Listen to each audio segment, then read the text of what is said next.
Identifying The king of cakes. Chopper for the win. G'day guys, welcome back to Cakes by Chopper. Today we have a 3D Stitch head for you from the Lilo and Stitch movie. What you're going to do is head over to the Cakes by Chopper Facebook page, print off your Stitch template. Now this is only a rough guide because it's a shaped 3D cake. The template for this cake is more of a guide on sizing, not so much cutting out and applying piece by piece like my other cakes. You're just going to get the general size of the pieces and then do the rest by eye. Put it up against the cake and you can see the general shape you need for his head, and then start tapering the edges off a little bit at a time, because if you take off too much at once it's really hard to repair, and it's much easier to just take off little bit by little bit and be spot on. I folded the bottom part of his chin down to cut out a mouthpiece. I made mine a little too big, so if I was to do this again I'd cut it a little bit smaller so his mouth wasn't so predominant. I angled off the sides of his head at the top for his eyes because I didn't want it too round.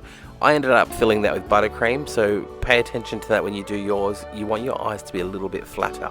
Now you can start sticking the pieces together and fill your cake, and then give it a crumb coat all the way around, and this will be the final layer of buttercream, so you want to get it as smooth and as neat as possible. Then it's time to roll out your blue fondant. To achieve this dark blue colour for Stitch, I used some blue fondant with a little bit of purple added and then some black to adjust the tone. Then I rolled it out, placed it over the top, smoothed down the fondant all over with just the excess, and then trimmed away the bottom till it was nice and neat, because that is once again your finished result. Now onto Stitch's facial features. I used the template here for a rough guide, cut out his nose, gave it some indents for his nostrils, trimmed away the excess, softened the edges, and then applied it with a little bit of water. For the light blue pieces around his eyes, I cut out two triangles that were sort of rounded, and one side was a little bit longer at the bottom. Place them on with the longest side towards the mouth. Just use a brush with a little bit of water on it, that's enough, and then stick it on, making sure you've got them the right way up. Roll out some black fondant into a nice thin little snake, cut a little piece off and just go around the top of that. As you can see, it's just the smallest little accent at the top here. You can paint them in if you wanted to. Now it's onto the black pieces for his eyes. I just cut them out by freehand. Measure what's best for your cake, because as I said, you will do it and it'll be a little bit different. You're not actually using a template. As long as you're leaving that inch border around it in the light blue, then you should be fine. To bring his eyes to life, you're going to add in little white dots towards the center. You want to put them not too close to the front, but more towards the front. Using a little bit of mauve fondant or a burgundy color, line the back of your mouth, do the top and bottom. Now for anyone who's going to remake this cake, I would do your mouth backgrounds first, then your tongue, then your teeth. For some reason I did it all backwards and just it made it so difficult, so I would remember background, tongue, teeth, then tuft of hair. It'll make your life so much easier. As you can see here, I had a lot of trouble getting the tongue in, and then it didn't look the right shape, and I was thinking to myself, why did I do it in this order? So I stress to you, do the background of the mouth, then the tongue, then the teeth. Okay, moving on to his ears, you're going to cut out the template, and I just used it as a loose guide again.